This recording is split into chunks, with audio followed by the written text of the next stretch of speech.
চাচা, ও চাচা, এত দেরি হচ্ছে কে? আমার শ্বশুর ডেকে কি জিজ্ঞেস করে দেখবেন নাকি?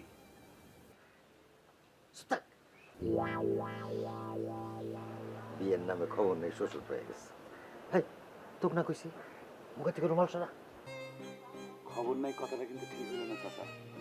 পাত্র এখানে রেডি হয়ে বসে আছে, খালি পাত্র এখানে এসে বসে কৌলটা করলেই তো আমাকে বিয়ে দেখা যায়।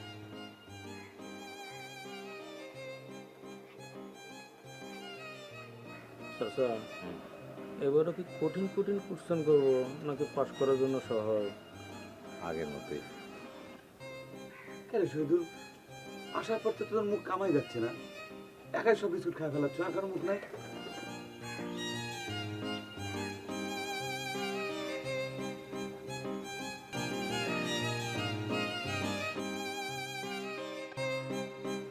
এটা কোনো কথা হইলো? মেয়েটা খালি হাঁটা নিয়ে সেখানে চেয়ারে বসাবি, তার জন্য কি ঘন্টার পর ঘন্টা সময় লাগে চাচা?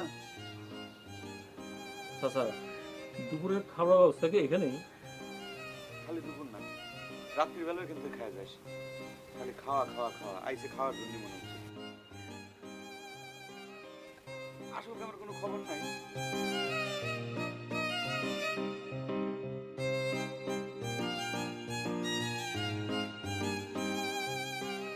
ও চাচা, ও চাচা, এই লোকটা কি কাজী নাকি?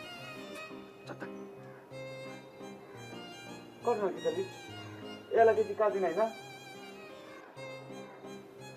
আমি কতবার করে দুবারে কইছিলাম যে একদম কাজী সাথে করে নিয়ে আয়, তাহলে আমি বিয়ে পড়াবে নাকি না?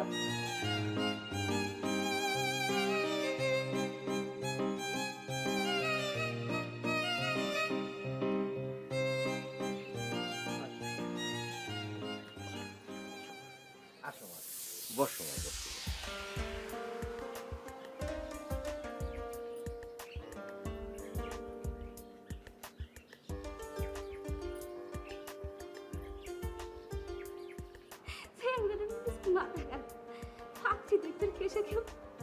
রুমালদের মুখে বসে থাকে। তো তোমার নামটা কি মা? মোসাম্মদ লাইলি বেগম। নামটা কি ভাই না চাচা? যেরকম চেহারা সেরকম নাম। গান টান কিছু জানেন নাকি মিস লাইলি? এরা তুই কোন ধরনের কোশ্চেন করলি রে তুফা? বিয়ে হতে কি গান জানা লাগে নাকি? মানুষ কি গান শোনার জন্য বিয়ে করে, তাই না আব্বা?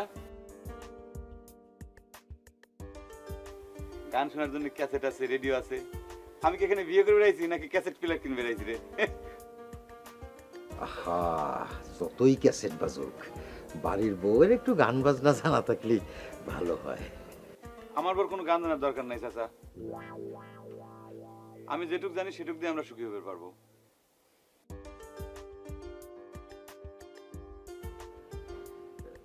রান্না বান্না করবে পারো তোমার? চাচা এসব আপনি কি করছেন? বিয়ের আগে রাধাবাড়ি জানা লাগবে কিসের জন্য? বিয়ের পর তো সব মেয়েরা রাধাবাড়ি শিখে যায়, তাই না আব্বা?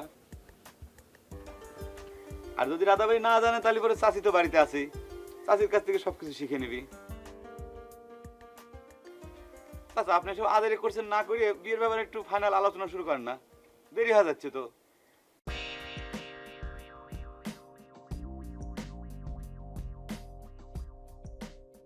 ভাই সাহেব, পাত্রী কি আপনাকে পছন্দ হয়েছে? চাচা কি কবি? অবশ্যই পছন্দ হয়েছে আব্বা। আপনার মেয়ে দেখতে যেরকম ফাইন, নামটাও সেরকম ফাইন।